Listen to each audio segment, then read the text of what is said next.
Today we shall reflect on the theme Experiencing God. And we see that in our lives we tend to get caught up with so many things that we normally end up being occupied about our problems or sometimes about ourselves. And therefore we rarely get time in order to spend time with ourselves, to reflect, to introspect, and find out exactly what is happening in our lives. And as a result, sometimes we tend to miss out on moments wherein we can get an experience of God.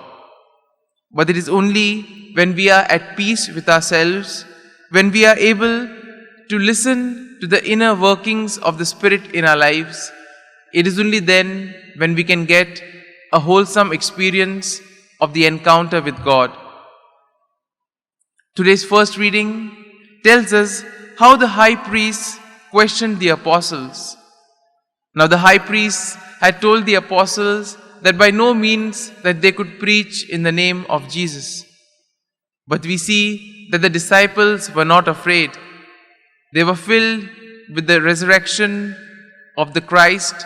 They were filled with the glory and the power of that Christ had given them.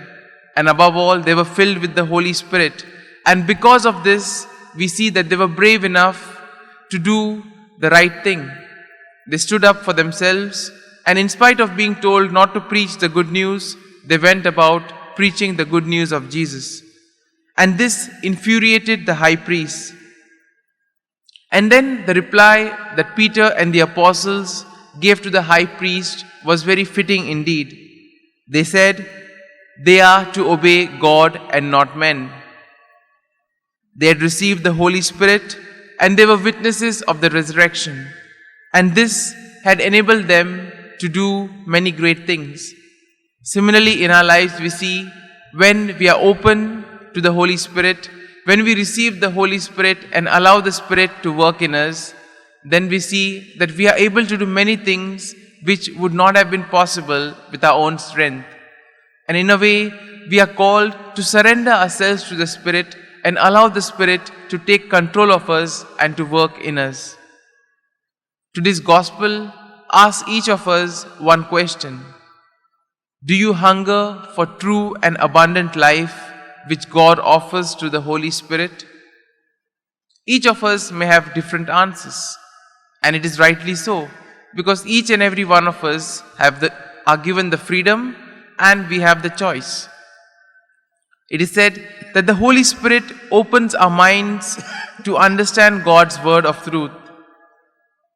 Jesus told his disciples that they can believe the word that he speaks because God the Father had anointed him by pouring out his Spirit on him in full measure. When God gives the Holy Spirit to us, he doesn't ration it to us or doesn't give us in small quantities, but God is very generous and he gives it to us in abundance. And therefore the function of the Holy Spirit is to reveal to us God's truth. And when we receive the Holy Spirit, he opens our hearts and our minds in order to recognize and understand God's word of truth. At the same time, we are given the freedom either to reject or to accept the teachings of Jesus. Now this freedom also has its consequences. Depending on what choice we make, we also sometimes choose either to believe or to ignore, or sometimes we may choose our way instead of God's way. And this choice, whatever we make, has its own consequences. We may either choose the path of abundant life and union with God, or we may choose the path of spiritual death and separation from God. In a way, we are invited to love the Lord, to cling to him, and thus to fulfill the promises that he has given each and every one of us. Just as God had made a covenant with the people of Israel, similarly he makes a covenant with each and every one of us. And in a way, it is our duty to respect whatever the Lord asks us to do. The Lord does his part, and he invites us to do the same. And therefore, as we participate today, let us ask ourselves whether we are able to surrender ourselves to the Holy Spirit.